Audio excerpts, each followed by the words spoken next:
so glad you're here today. And so glad you're here for the first message in a new series that we're starting today. It's for 4 weeks. And the title is Grudges. And I wonder if already you can relate to the cat. I wonder if you can relate. Well, wasn't looking for a show of hands on that, Marilyn. All right. How many of you can relate? You don't have to raise your hands, but how many of you can relate to the 4 topics that we'll be looking at starting today? Think about it. Here they are.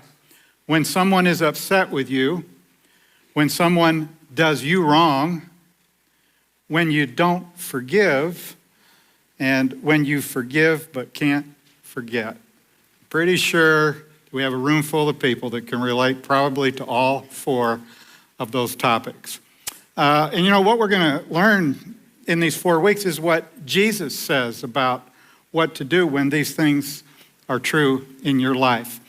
Today we're going to start with the first one. Let's single it out by itself. When someone is upset with you. Jesus tells us what to do. When somebody's upset with you, and I know we've all had somebody that's been upset with us. Some of you right now, you know that there's somebody that's upset with you somewhere, someplace. What do? Well, Jesus tells us in the Sermon on the Mount, we read about it in Matthew chapter 5. Here's how he begins. If you bring your gift to the altar, and I'm going to stop there and think, what's he talking about? He's talking about the manner of worship in his day in Israel, in Jerusalem, at the temple where people worship God. And one of the ways they worshiped God was bringing gifts to an altar where there were sacrifices made. Now, you couldn't do that today if you tried, because there is no temple in Jerusalem today, and we're not there, and there's no temple there anyway. So what would this mean to you and me? Well, if I could kind of not paraphrase, but apply what Jesus has in mind here is that when you come to worship God, which is what people did when they brought their gift to the altar, but you, today, when you come to worship God. Now, when do you come to worship God? Well, you can do that at home when you come to pray to God and give him praise and thanks for his love and care in your life. So that's one place that you worship God, is in prayer. Another place is right here on Sunday morning. Hopefully in the last 20 minutes, you've been worshiping God. You've been singing to God, praising God from your heart. And that's a way to worship God. Another way is if you come to the Lord's Supper and remember what Jesus did for you at the cross, that's a place or a way to worship God. So what he's saying here is you bring your gift to the altar, meaning when you come to worship God and draw close to God and have fellowship with God. But while you're coming to worship God, here's what happens. He goes on to talk about it. And there, remember that your brother has something against you. You're coming to pray and you remember your brother has something against you. You come to church, you remember somebody has something against you. You come to the Lord's Supper and you remember somebody has something against you. Now, Jesus uses the word brother here, and that could mean a Christian brother. It could be your brother that you grew up with in your home. But I think that Jesus has more than just a strict meaning about brother. It could be anybody that you know that you know has something against you. And I believe that because of some verses that we'll look at later. So, if you're coming to worship God and you remember that there's somebody that you know that has something against you, what should you do? Here's what he says. Leave your gift there before the altar. Now, that's pretty strong language. What he's saying is, quit praying, get up and walk out of church. Don't do that this morning, please. At least hear out the rest of the sermon, okay? Or leave if you're coming to remember Christ at the Lord's Supper. I mean, it's kind of dramatic what he's saying here. Just stop trying to worship until you do what I'm going to tell you next. Jesus says, first, be reconciled to your brother, and then come and offer your gift. Don't try to pray until you reconcile with your brother and then come back and pray. Don't try to worship God at church until you reconcile your brother and then come back and worship God at church. That's pretty strong, isn't it? Because what Jesus is teaching us is that fellowship with God, we tend to think of it as something vertical. You know, there's God and here's me. It's a vertical dimension of relationship. Jesus is saying, oh no, the vertical includes the horizontal. And by horizontal, I mean people in your life, people that have something against you. Because what he's saying is, if somebody has something against you on the horizontal, you're not going to connect with God on the vertical. That's how strongly Jesus is saying it. Now, let me try to summarize for you this morning a bottom line summary of what I believe Jesus is teaching us here. And here's my summary. When someone is upset with you, go to them and try to be reconciled so you can have fellowship with God. That's the bottom line of what I think Jesus just said. It's the bottom line of the message this morning. Now, if somebody's upset with you, there could be one of two things true about what's going on in your mind. Okay, this guy's upset with me. Here's one thing that might be true of you, and it's this. You don't think you're wrong. But the other thing is, you know you're wrong. Could be one of those two things. Somebody's upset with me, but I don't think I'm wrong. Somebody's upset with me, yeah, I know I'm wrong. Now, which one of these did Jesus have in mind in the passage we just read when he said, there you remember that your brother has something against you? Answer, both. It doesn't matter which one it is. Because even if you don't think you're wrong, he has something against you.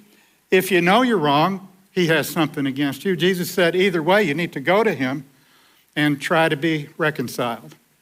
So what I want to do first is deal with that first one. You don't think you're wrong. What happens when you don't think you're wrong? What should you do to go and try to be reconciled? Well, I think there's a number of scriptures we could look at, but the one I like, the one that to me just speaks right to the heart of it, is a passage in James chapter 1, verse 19, where James says, be quick to hear, slow to speak, slow to anger. Somebody has something against you, you go to him. What should you do? You go to him and you're quick to hear what he has to say. You're slow to speak and you're slow to get angry. Now, what would that sound like when you go to this person that has something against you? I want to offer you a suggestion of what to say. I like what I'm going to share with you. Somebody shared it with me some time ago, and I've used it many times in my life, and I want to share it with you. It's in your bulletin. You don't have to write it down. By the way, hang on to today's bulletin. You're going to need it for as long as you live, because people are going to have something against you as long as you live. At least you've got a little guideline to go by. All right. So here's what's in the bulletin. Here it is on the screen. I've heard you feel that I've done you wrong. Please help me to understand why you feel this way. Now, when you say that to the person, and I really like the way that's worded, I've heard you have something, I've heard that you feel that I've done you wrong. Please help me to understand why you feel this way. What do you need to do then? Be quick to hear. Listen to what he or she has to say. Be slow to speak. Don't butt in. Don't cut them off. Hear them out. And definitely ask God to help you to not get angry with what they might be saying. Okay? So you've asked them to help you understand why they feel this way about you. You're quick to hear, slow to speak, slow to anger. And here's what's going to happen. One of two things is going to happen. The first thing is that it could be, hopefully, is that they tell you what you think, what they think, and that gives you an opportunity to tell them what your perspective is. And it could be that there's just been a misunderstanding, that this person misunderstood what happened, and you've had a chance to explain it, and everything's good. You're reconciled. On the other hand, you didn't think you were wrong, but after you listened to what they said, you realized, oh yeah, you're right, you got a point. I was wrong, and then you can apologize and be reconciled. All right? So we've looked at the first thing that could be true in this scenario, and that is when you don't think you're wrong, what should you do? I've covered that. Now, let's go to the next one. When you know you're wrong. Okay, somebody has something against you, and you know you're wrong, and you go to them. What should you do? Well, you know the answer. You go to apologize. You go to apologize. They have something against you. You go to apologize. Now, it's my firm belief that most people are really bad at apologizing. That's what I think from my experience, my short experience, as young as I am, my short experience in life. No, I've had a little bit of experience in life, and I've come to the conclusion that most people aren't very good at apologizing. I've seen that, in many scenarios. So I want us to think through what's a good way to apologize. In fact, not just what's a good way, what's the best way to apologize? So I'm going to walk you through some apologies that I've heard and maybe that you've used, and then think which one's the best in order to help us to know how to best apologize when someone has something against us and we know we're wrong. So let's consider some apologies. Here's the first one. If I was wrong, please forgive me. That's not an apology, because that's not an admission that I did anything wrong. Okay, you think I was wrong, so if I was wrong, please forgive me. That's terrible. That's not an apology at all. Don't even think about using that one, please. Let's go to another one. Maybe we can get better here. I was wrong, you were too. Now that may be true. A lot of times it is true. I was wrong, you were too. But when you put those two sentences right next to each other, all you're doing is watering down the first one. I was wrong, you were too. What you want to do when you apologize is focus on that first one. I was wrong. That's why I'm here, to apologize. Not to tell you that you're wrong, but to tell you I was wrong. And if you start there and say, I was wrong, and get that taken care of, then hopefully, maybe, then you can talk about, now there's something else I was sincere about my apology, but now I want to talk to you about something else. But don't put them close together. That's not a good apology when you put those two sentences right together. I was wrong, you were too. All right, how about this one? I'm sorry, or I apologize. Now, I want to be honest with you. That's not bad. It's sure better than the first two. But it's not as good as the ones that are coming.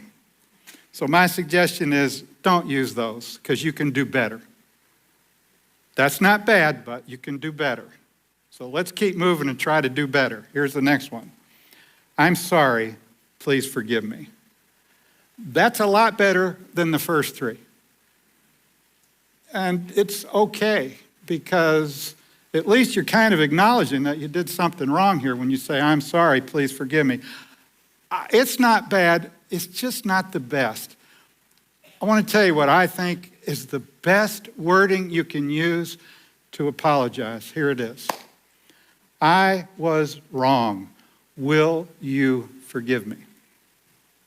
7 words that are rarely said in our world today.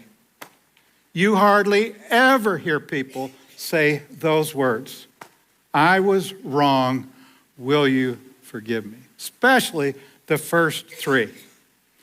Some people can go through their whole life and never say those 3 words. I was wrong. Some people can go through their whole life and rarely say those 3 words. I was wrong. So you know what I think we need to do? We need to practice. So that's what we're going to do now. I want you to, if you would, please humor me and say, on the count of when I give you, please say those words. Ready? 1, 2, 3.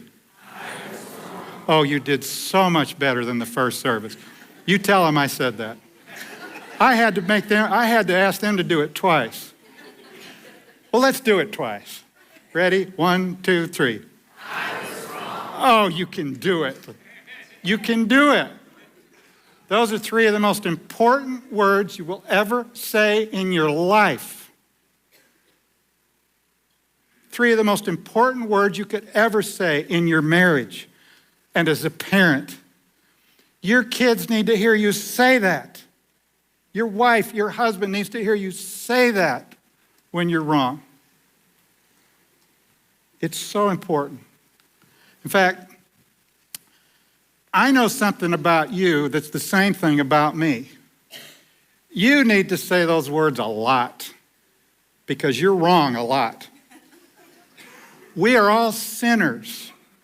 We all do wrong. We all say things we shouldn't say. We all do things we shouldn't do. We need to readily be able to say, I was wrong, and then to ask, will you forgive me? Because that helps to kind of bring resolution and closure to ask that question. Now, I've got another suggestion because it goes hand in hand with this one, but it's a little bit different, and I like this one too. I was wrong. I hope that in time you'll be able to forgive me. And I could see scenarios or situations where that one might be better than this one. Because it may be that you sense this person isn't ready to forgive me, but I hope that in time they will. And you should express that and not put pressure on them to have to answer that question. I think it depends on the situation. I don't think you can beat that. Either one of them. I don't think you can beat them because they're based on Scripture. In fact, I'll show you the Scripture that I have in mind here. Proverbs chapter 28, verse 13. He who confesses his transgressions and forsakes them will find compassion. To confess your transgression or your sin is to admit, I was wrong. And then to ask, will you forgive me? Looking for compassion. And I've found from my experience that when you apologize by saying, I was wrong, will you forgive me? Those are powerful words.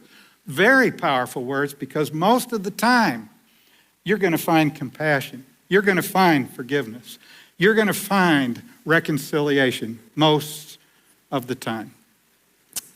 All right, so we're looking at the topic when someone is upset with you. And we're considering what Jesus said to do, which I've summarized in my bottom line this morning. Here it is. When someone is upset with you, go to them and try to be reconciled so you can have fellowship with God. Now, the problem that many of us have is we rationalize why we don't need to do what Jesus said to do. Somebody has something against you and you rationalize why you won't do that or why you don't want to do that. And I want us to think about some rationalizations. And there are a number of them, and I want to kind of walk us through them one at a time. And my guess is that you're pretty familiar with a lot of these because you probably used them. I know I have. We need to think through, are these rationalizations valid? Would it be good to follow this line of thinking in each one of these? So let me go through them one at a time, like this first one. It happened a long time ago. I know he has something against me, but it happened a long time ago. Yeah, but you remember it. And that's what Jesus said. If you remember, it may have happened a long time ago, you still remember it. So that's what Jesus said. If you still remember it, if you remember it, then go and try to be reconciled. How about this one? The one I wronged has moved away. Oh, right, like you don't know how to make a phone call? That's why God gave us the telephone. Did God give us the telephone? I guess he did. I don't know. He allowed us to invent it, right? I mean, even if they've moved away, they're not nearby. You can find them. You can reach them. You can talk to them. So that's not a very good rationalization. How about this one? Oh, it was such a small offense. It may be small, but that's the point. You remember it. It's on your mind. It needs to be taken care of. Or how about this one? Things have gotten better since then. That's great. That'll make it that much easier when you go to them and try to be reconciled. How about this one? They won't understand. And my answer to that is, oh, yes, they will. Because of the verse we read earlier. Here it is again. He who confesses his transgressions and forsakes them will find compassion. Most of the time, they will understand and they will appreciate it that you came to them to be reconciled. Well, how about this one? Oh, I'll do it later. I'll do it later, one of these days. Does that sound like what Jesus said in the passage we started with? He said, if you're coming to worship and there remember that your brother has something against you, leave your gift at the altar and go be reconciled and then come back. That doesn't sound like Jesus said, oh, someday when you get around to it, it'd be nice. He's saying do it now. All right, how about this one? The other person was mostly wrong. And that may be true. Really, that may be true. He or she's got something against me.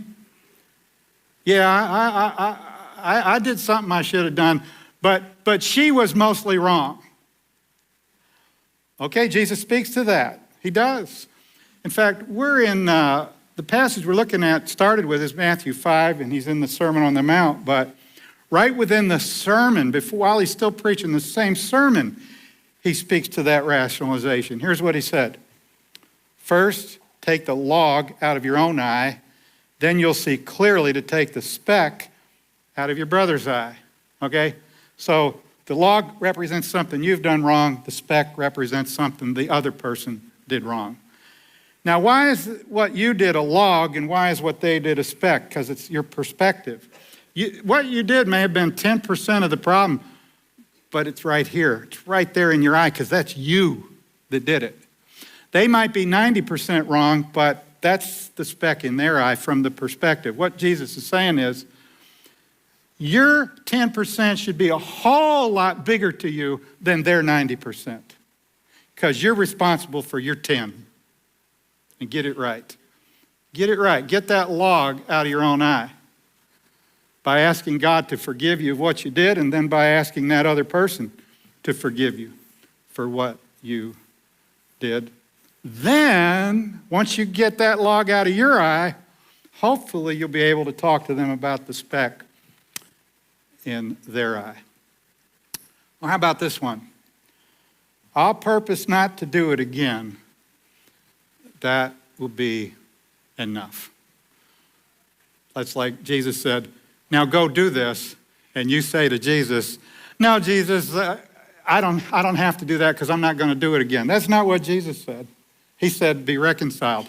Because this isn't talking about reconciliation of a past wound.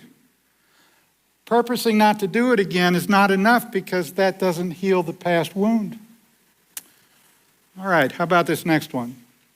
Making it right will involve money I don't have. Okay, now we're getting into some hard stuff. Because it could be that someone has something against you because you owe them some money. Either they did something for you or sold something to you and you didn't pay them. Or they loaned you some money and you didn't pay it back. Yeah, they got something against you because you didn't pay them back. But you don't have the money to pay them back, so what do? You avoid them, you stay away from them, you don't come to them and talk about it. That's not a good strategy. That's not what Jesus said to do. If they've got something against you, you need to go to them because of the seriousness of what you've done. In fact, here's what we read in the Bible in Psalm 37:21. The wicked borrows but does not pay back. That's a strong word, wicked. The wicked borrows but does not pay back. It's a sin to borrow and not pay back. So if he's got something against you because you've borrowed money or you owe him money and you won't pay it back, what should you do? You need to go and say, I was wrong. Will you forgive me? And then try to say, This is what I'm going to try to do to pay you back. I don't have the money, but I want to try to work at paying you back over time. Very important to try to reconcile a relationship that's been damaged or destroyed by not paying back money that was owed. All right, here's another rationalization. They're not Christians. What will they think? Well, I'll tell you what they will think. They will think, wow. Let me show you what I mean. Because still in the Sermon on the Mount, Jesus said this earlier in chapter 5. Let your light shine before men in such a way that they may see your good works and glorify your Father who is in heaven. These are unbelievers that need to see in believers good works. And one of the best works, good works that an unbeliever could see in a Christian is that this Christian actually came to me and admitted he was wrong, she was wrong, and asked for forgiveness. The world doesn't see that very often. And it's so impressive when a Christian admits that he or she was wrong and asks for forgiveness. It's moving, it's touching, it encourages that unbeliever to look and see what makes you tick, that you would come to me and admit you're wrong and ask for forgiveness. And hopefully you'd be able to tell them in time, it's Jesus. He's the one that makes me tick. How about this rationalization? What if they won't reconcile? What if I go to them and try to get it straightened out and they won't reconcile? Well, Paul speaks to that and anticipates and speaks to that in Romans chapter 12. Here's what he says. If it is possible, as much as depends on you, live peaceably with all men. Now notice these words, if it's possible, as much as depends on you. Your job is to try to reconcile. That's why I put in my bottom line, try to reconcile. God is saying, try to reconcile, but obviously that doesn't mean that you're going to reconcile, because that depends on the other person. It depends on you and the other person. That takes two people to reconcile. What's your job? To try, as much as depends on you, to know that you've tried to reconcile. And they may not reconcile, but at least you tried. God knows that. You can come back to prayer, you can come back to church, you can come back to the Lord's Supper, and everything's right with God. Even though they didn't reconcile, you tried, and everything's good with God, because he knows that you tried to reconcile. Here's another rationalization. What if they get angry? And they might, because they got something against you, right? And they won't listen to you. They won't reconcile. They just want to stay mad. They don't want to reconcile. They just want to stay angry. And that could happen. What do you do then? Well, again, in the Sermon on the Mount, the same sermon, Jesus said this. Love your enemies. Bless those who curse you. Do good to those that hate you. Pray for those who spitefully use you and persecute you. Okay, they're mad at you, but you're not mad at them. You're going to just pray for them and try to do good to them when you have opportunity. All right, so we've tried to go through these rationalizations and hopefully say, there's really no good rationalization. I need to do what Jesus said to do. So here's what we've talked about so far. When someone is upset with you, what should you do? My summary of what Jesus said is this. Go to them and try to be reconciled so you can have fellowship with God. Now, having said all that this morning, I want to tell you that Jesus gives us a caution. So let's put the word caution up here to introduce what I'm about to say. There's a caution that some of you need, not all of you, but some of you need this caution in this situation that you're in with this person who's upset with you. And, if you don't need it, if you don't need this caution right now, you may need it in the future. Jesus is very sensitive to his audience. He's sensitive to you and me to say, I need to help you here. I need to give you a caution about what we just heard, what we just looked at. In the same Sermon on the Mount, where he said, go and be reconciled if somebody has something against you, he also said this in chapter 7, verse 6. Do not give what is holy to the dogs, nor cast your pearls before swine, lest they trample them under their feet and turn and tear you to pieces. Now, the dogs and the swine are people. He's metaphorically saying there are some people that are like dogs, they're like swine, and you cast your pearls before them. You try to go to them to reconcile. You try to go to them and make it right, and they trample on you, and they turn and tear you to pieces. And there are some people like that. I think they're in the minority, but there are people like that.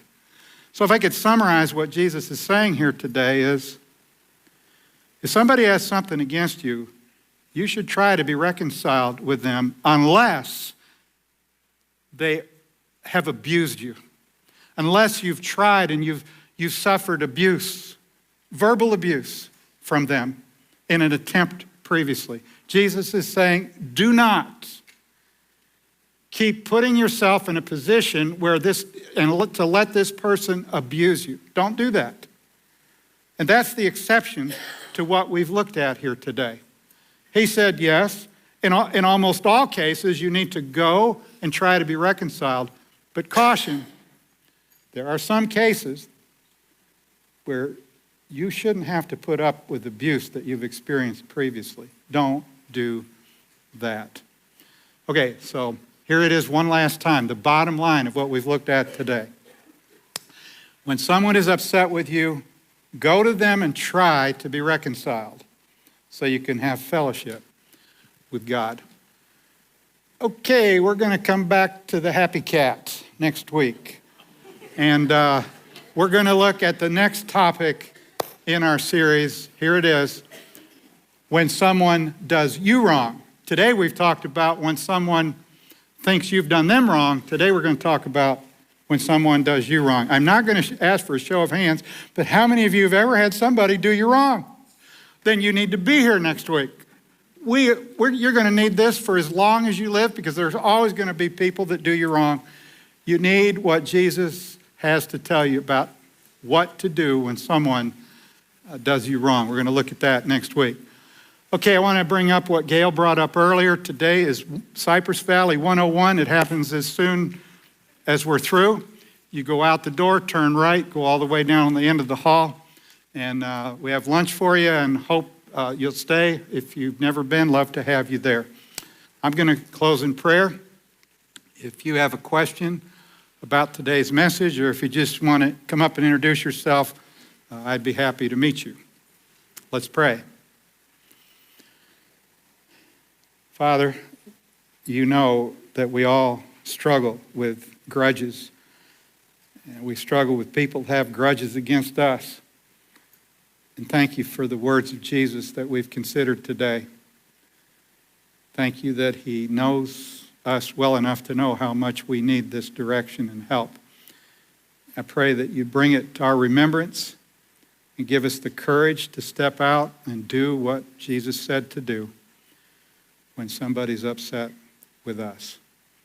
And for the difference that will make in that relationship and with that person and in our fellowship with you, we'll give you the praise and we'll give you the thanks. Amen. Thanks for coming. Hope to see you next week.